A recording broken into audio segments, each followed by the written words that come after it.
It'll be a panel session moderated by our founder and managing director, Steve Torso, covering VC investment trends. So I'll welcome back the three experts that have presented.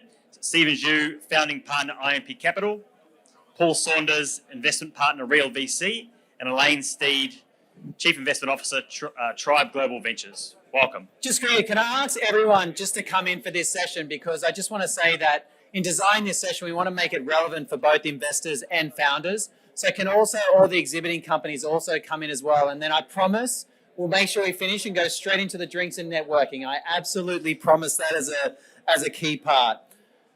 Okay, so first step, obviously, just want to say thank you very much for everyone for coming today, and also thank you to Sandeep for that. I think that well-being conversation is super important. What people don't know is we champion a lot of things on the wholesale investor side, whether it be from, literally in the early days. I remember in 2010, we were running clean tech showcases, to give you how early we were in doing that. As far as running sessions where we come to diversity and so forth, I said we're doing that right back in sort of 2017, 2018. The mental health aspect has been super important for us, because I understand, as a founder myself, I'm very well understanding how much pressure we have to deal with on a day-to-day basis. So, all these initiatives are super helpful to me, and I want to champion and encourage it more and more. So, first off, what I'd love to do for the panel session, I know they've done presentations, but just as a quick reintroduction for yourself, Elaine, start with you, then to you, Paul, and then to you, Stephen. A quick introduction for yourself.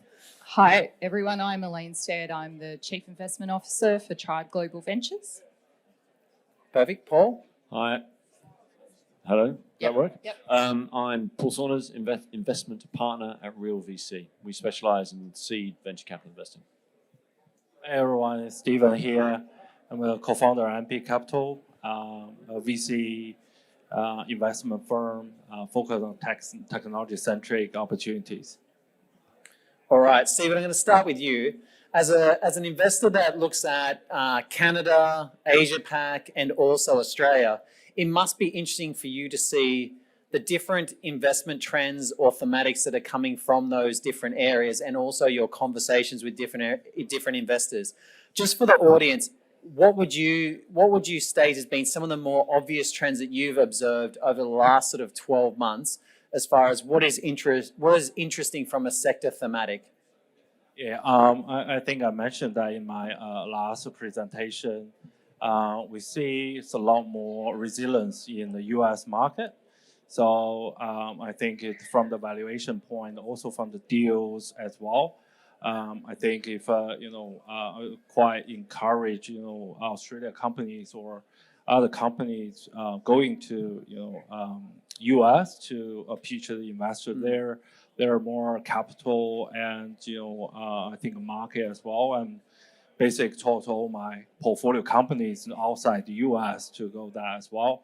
Second is for the Asia opportunities, we still see Southeast Asia there's a lot of potential there, and also considering the IPO window shut down at the moment, but in the next I think it's 3-5 years, we will see a lot more companies from Southeast Asia go to IPO to US or Hong Kong, that large market. I think the lots of opportunity will be there. The third part is China now is kind of like in that interesting position, but I think from the sector point of view, the alternative energy, EV, renewable energy, semiconductors, and AI. I think those areas are very appealing opportunities. Get some exposure there will take the long-term industry development there as well. And I think for Australia, renewable definitely is one we should focus in, alternative energy, and you see the EV part play more and more here. I think that's opportunity. You can think about that, but I just encourage Australia companies going to overseas capitals, like going to Singapore, going to US to get more investor. Considering Singapore now a lot. I just read the news. One is more than 600 family office would like to set up the office in Singapore. So that will bring enormous capital there. So that capital need to be deployed. And the market have the dry powder, but it's just more conservative. Yeah. So two things to highlight from that. You mentioned about in ASEAN how a lot of the ASEAN companies are looking to the US for listing. I found that interesting. Like when I went to Singapore, literally not one Singaporean VC had interest in listing a company on the Singapore Stock Exchange. I found that really interesting. Their entire focus was listing them on the NASDAQ or on the Hong Kong Exchange. The other thing I thought was really interesting is how much ASEAN investors are interested in Indonesia and Vietnam as two areas of looking for startups coming out of. So now, you moved, Paul. I thought you were about to speak. It's like an auction. I see it at the corner of my eye. Okay, so Paul, you obviously deal with companies at the seed stage, at the seed, pre-seed, and Series A. So for you, like what I'm curious about is what is your definition of a seed stage business these days? Because when I'm seeing, $30 million seed rounds, I find that interesting. Like, what is that definition now?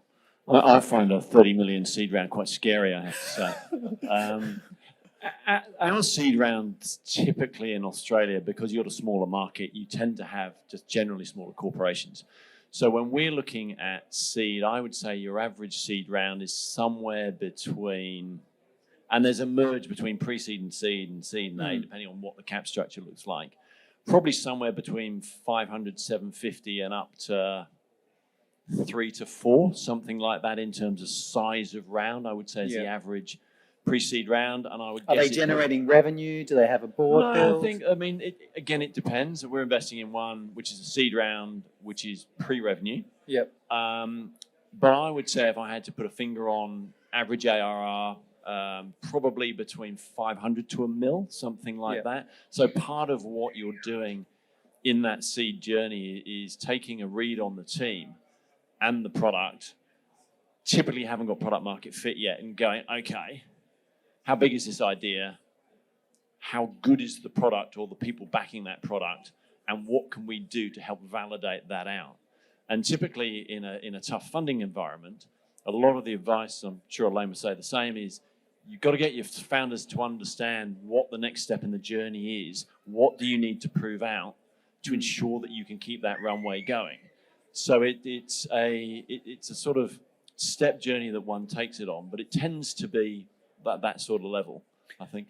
For you personally, like one of the trends I've noticed over the years is that typically people start out at the seed and Series A, and then they typically tend to progress down the line, sort of moving to sort of like pre-IPO and so forth. What keeps you at sort of investing in? There must be something about investing at that stage which sort of either fits your investment thesis or something that you're super passionate about, because it's obviously one of the hardest stages to be investing into. There's probably two. This wasn't in the question list, by the way. There's two answers to that. The real answer and the obvious answer is that our history has been investing off our own balance sheet. So there is a check size limitation on the sorts of things you can do. And when time is your most valuable commodity, you are looking to try and do investments that, if they work and you can get them to work, are going to make meaningful returns to yourselves and your investors. And seed, pre-seed, getting into A is where, if you pick it right and you drive that value, that is where you will get the best returns. But it comes back to, it's risk on the stack. Pre-seed's riskiest, seed is less risky, all the way down to pre-IPO. It's how much risk are you willing to take, and what skills do you have to de-risk those positions that other people either don't know how to, are too scared to, don't have the appetite to take. And I typically imagine two of those key areas would be around helping the company commercialize and also fundraising as well. 100%. Okay. All right, Elaine. Now you have a B2B focus. Obviously, you mentioned that in your presentation. Can you, and you may have done this already, but just for people here, can you explain your thesis behind this and what segments of B2B are most appealing to you? Sure. So, just to refresh, I guess the reason we like B2B is there was, probably 7 reasons I talked about in my presentation. There's a bunch more, but the key ones are, we think there are just some really strong tailwinds that sit behind B2B as a space. So Supply-demand dynamics around capital availability we think is really favourable for B2B. There's lots of money sloshing around for B2B now, particularly at the mid to later end of that spectrum, which to the point made just now, companies need to be, and investors need to be really thoughtful around, it's fine that we might be able to fund this stage, but then what happens? And do we have enough capital in the system to fund this company if it is successful through its subsequent funding rounds? And if that's not there, then that's a huge risk, which needs to be mitigated in other ways. And so that capital availability for B2B companies we think is really important. But like I said, the flip side to that is that if that drives up competition and it drives up valuations, then that ends up kind of negating that as an advantage. But we're not really seeing that at the moment because of the kind of current environment. And so in that way, we've got a bit of a sweet spot for how much longer, who knows? And perhaps we'll talk about that in a second. But then the other things are just, B2B has, when you're selling to businesses, the sales cycles are longer. And if you're selling to enterprise, they're even longer again. Lots of people don't like that because it takes longer to really prove out the traction of those companies. But the great thing is once you've secured those customers, they tend to be sticky. They tend to stick around, so you have less churn.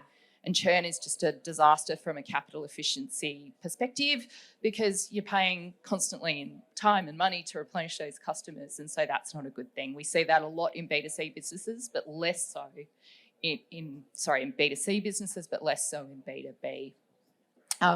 Businesses like to, if they can see a return on investment, they're really happy to pay for something that they think delivers value. And if it does deliver value, then you've got a stronger case to make that you can sustain high margins for your product, which we often do see in software. And, it's less discretionary when money gets tight. It's not like a consumer product that people can afford to ditch when things get tough. Business expenses that are important for their business don't tend to get culled when conditions get a little bit tight. And I think the last one I said was that was important is really the exit environment. The M&A environment for B2B is really strong. Yep. And I don't see that may be a product of some of the supply demand dynamics, but it's not, we don't see that changing. We think that's kind of a structural element with B2B because the kind of exit pathways tend to be a little bit more straightforward. It's mostly around acquisition. It's less likely that you have to depend on the open or closing of the IPO market in order to secure that exit. So all of those reasons we think make B2B a really strong sector. And to the second part of your question, which was what areas within B2B do we like? We really don't have a focus that's narrower than B2B that are expanding into the UK and the US. That feels niche enough. We've invested in a Web3 expression of B2B. We've invested in a Know Your Customer AML platform for businesses. We're just about to close an investment in a procurement software business. And the one that we're about to launch is in agtech, autonomous vehicles. And so there's no real unification across all of those, except they happen to be wonderful businesses that have proven product market fit. They've got revenues that they've been able to grow consistently in those markets. You can see that this is something that can apply to other markets, and we think that we can help them. That's really the unifying thing. I met with a VC in Singapore. He had an interesting take on investing in B2B businesses. His philosophy was, as long as the B2B business has traction, because in thinking about the scenario where you mentioned, if they aren't able to scale, if they aren't able to get the capital to scale, effectively it can convert into a highly profitable lifestyle business. Absolutely. And I thought that was really interesting. I thought that was a really interesting approach to either the cost recovery or the protection of investment component. Correct. It becomes less binary in that circumstance. And I think the other point I made in the talk was around how with B2B businesses, you tend to be able to be revenue generating from day one. As soon as you've got a product or a service and someone's willing to pay for it, then, off to the races. B2C is a bit different. You usually have to build scale or a community before you can really work out what's the best way to monetize it. So there's that time lag and also that risk element that it may not be something that can really take off until you build that scale. And by then you've sunk a lot of costs. Perfect. Okay, now the next one, just sort of talking about the market. Obviously, they've been challenging this year for many startups and also scale-ups. And there's been pressure to cut costs, cut overheads, etc. What's your takeaway from watching your portfolio companies go through this transformation? How long will it impact? And the second part is, or benefit the business in the long run? You can start. It's a question for all three of you. You can start with you. You got the mic right up to your mouth, so I'll start with you. Sorry, I didn't realise I was doing that. Look, we've seen our portfolio companies struggle with that, particularly if you're poised to scale and you've got a plan to scale, and all of a sudden the world changes and you have to pivot the company to preserve cash. Then that's a very different strategy that you have to pursue, and you have to try and turn on a dime. I think that's actually really difficult for a lot of companies to do, even if they're companies that have gotten to profitability previously. So we've seen our companies struggle with that, but I think the positive that has come out of that is they are now more likely to survive. Maybe they're not thriving, but they're surviving through that period. And I think there will be attrition that happens as a result. Their competitors are kind of falling away. And if they can just survive through to this kind of end of this nuclear winter, however long that's going to last, then they'll be at a significant advantage. So I think focusing on capital efficiency is just a good discipline first and foremost, but secondarily, I think it does. Companies need pressure in order to see if they've genuinely got something that is a good product or a service, and in a way it's kind of weeded out the ones that have that from the ones that don't. Paul? Yeah, I mean, it's back, I guess there's a Paul Graham expression, default alive. And that is, by the time you get to the end of your runway, given where funding is, you kind of need to but you need to be able to wash your face. Is kind of the operating default at the moment. I'd have to say, I guess because Real VC is reasonably young in terms of its duration, if I think back the portfolio of companies at Asia Principal Capital, which we've got, we were savage during COVID. We had one business which is the largest Airbnb operator in the country. And that went in 2 weeks from a 15 million revenue business to 1.5. And you talk about being active and managing your businesses and helping people get through it. It's like, okay, we've got this amount of cash. We've got some reasonably helpful shareholders, which was lucky, and we had enough cash on the sheet. But we need to get rid of 75% of people. And then we helped these 3 30-year-old founders let 75%, 100 people go. And we did that in 2 weeks. And it was... when those comments get made, people don't understand what that actually feels like across a 2 to 3 month period, the internal disruption that goes along with that, the emotional stress, the other additional resignations that take place, etc. It's just not fun. No. And another business in our portfolio was looking at exit, but people have decided that valuations have just moved. And that really has put a real, I guess, microscope on capital efficiency. And capital efficiency as a VC is the most important thing you can focus on. Yeah. Because... But it didn't feel like that in 2021. It felt like capital expenditure was the most important. Again, maybe we just didn't have companies that were doing that. It was kind of... I don't think we had the fire hose of cash into our companies that other people may have done. But it's been capital efficiency is, I think, the single most important thing to bash into your founders. And it's the one thing I find that intuitively they just don't understand. That each dollar of equity is a gift, and you burn that at your peril. And every time you burn it, you're going to get another one, and that dilutes you as a founder as well, and dilutes all shareholders. And it's, I spend a lot of my time educating founders on fantastic. The financial dynamics of running their business. And it takes a surprising amount of time. Nice answer. Stephen? Yeah, I think definitely concur all the comments Paul and Elaine made. It's very stressful and emotion stressful for all the founders. We've been through all our portfolio company have those conversations. The first thing we say, you have to survive.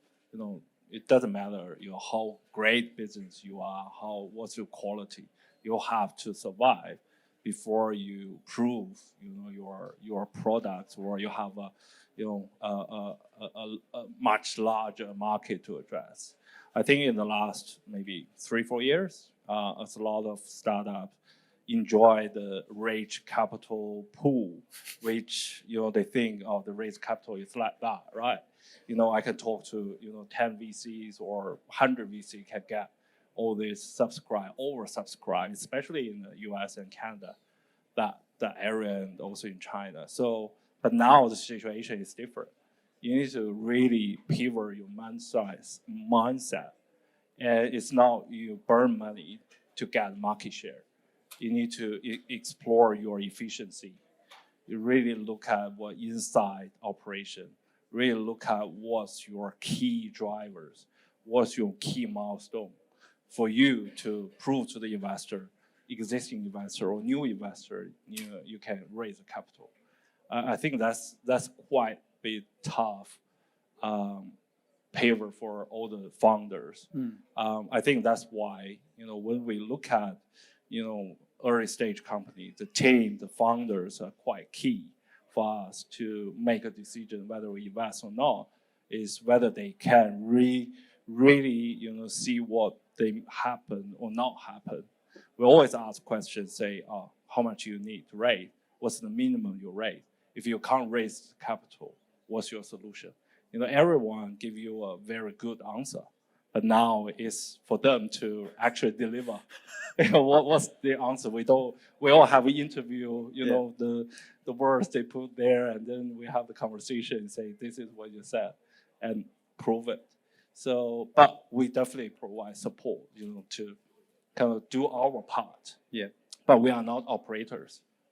What we can give you is the network, the capital, the lesson we learn from other portfolio, but we are not operators. So we can't make a decision on behalf of you, say you have to set, like a lot of people employ. It's easy to get people, get the payroll growing. Yeah. It's very hard to say, sorry, you have to leave. Paul mentioned about the capital efficiency part. I wonder what the lessons are in the HR efficiency part as well, because that's when you see a lot of the companies sort of downsizing substantially, you wonder how they then start to improve that operational aspect, and then the sort of, I suppose, lesson that you may not have needed to hire as many people as what you thought you did at the start. I think that's a common issue that we see with a lot of our portfolio companies, but the recent kind of period has really exposed that, which is you must build the machinery before you hire the people, as opposed to hiring the people to build the machinery to make the revenue come in. Yeah. And I think that is a lesson that a lot of companies have learned in a hard way the last 12 months. Just so I'm getting the 5 minutes wind up. So this is an important one because this sort of speaks to what your sort of thoughts and I suppose thesis are for. So for each of you, I'd love to know what are your thoughts and investment thesis for the next sort of 24 months. How do you see it actually playing out? And what do you see? Do you see a potential valuation sort of arbitrage opportunity for yourselves? I'm looking. Yeah, given I'm looking straight. I love that question, and I could talk about it for hours. From where I sit now, you've seen a big compression of valuations across the whole of the tech chain, but you're back to levels which were basically pre-bubble of COVID. Pre the free money. Do you know the actual funding stats from Cut Through Ventures literally shows funding is really just gone back to like 2019 levels. Totally. So I think it's from my perspective. Markets will stabilize when there becomes a better line of sight for what US interest rate policy is. That's going to be the key macro factor that does everything. From my perspective, I haven't been in a term sheet competition with anybody. For how long? I don't know. When was the last time you were in a term sheet competition? Just from memory. Last year. So interesting. Yeah. But it's you have from my perspective is it takes 4, 5, 6 years to build meaningful value in startup companies. So frankly, my perspective is it is a brilliant environment to be deploying capital. All the things I talked about discipline and picking the right, but the hardest time to be writing checks is now when markets are crashing and everyone, I'll do it later. Now it's a time to not trying to pick the bottom, but put cash to work. And vintage is the single biggest determinant of asset class performance. And we are going to be in a wonderful 2-year, 24, 36-month period of buying great companies at good values. I can't wait to take that quote and put that out on social media. Nice answer. Elaine? Yeah, so I certainly don't disagree that the irony of these types of troughs is that it's the best possible time to be investing in private equity. It's the time when investors are the least confident about investing in private equity, and so we absolutely... But it's crazy how much confidence there was when valuations were at 100 times revenue compared to 5 and 7. But it's because it's counterintuitive, yes. right? Like, so, to my points I made in my talk about it's important you invest well, it's important you exit well, and it's important that you shepherd companies through on the way. Now is a great time to invest well, and it buys you a little bit of a buffer if things aren't going well. In 2020-21, the way in which people were investing meant that you couldn't afford for anything to go wrong. And I think actually what we're going to see over the next 2 to 3 years is not just what we talked about with portfolio companies, but we're going to see VC funds that are going to be struggling because they have wedded themselves to the valuations and the investment terms of 20 and 21. And in some cases, it's not going to bode well. I think we saw that in previous market cycles as well. And so it just buys you a bit of a buffer for things to not go 100% to plan. And it's what always happens in venture is that things are never a straight line. They kind of move all over the place, and hopefully directionally you get there in the end. But that's why I think this is an imperfect science, but it actually is, pound for pound, a way to get the best possible returns. And now is a way in which you can help mitigate the risk of investing in venture. Fantastic. And you, Stephen? Yeah, I think for me, I'm more positive on maybe in the next 6-8 months we got more clarity on interest rate and our macro economic condition. I think private company will come back quite strong because in the system you got dry powders. Those dry powders you need to deploy because they can't sit in the bank with the interest. That's not VC. Right, so they have to find the right company to write the checks. So I'm more, positive on that. So, I agree with Paul and Elaine said, private company. Look at and if you look at the data for the angel or VC, early VC part of the investment, the deal actually not reduction. The deal actually increased in North America, and just like the amount of the capital raising reduced a little bit.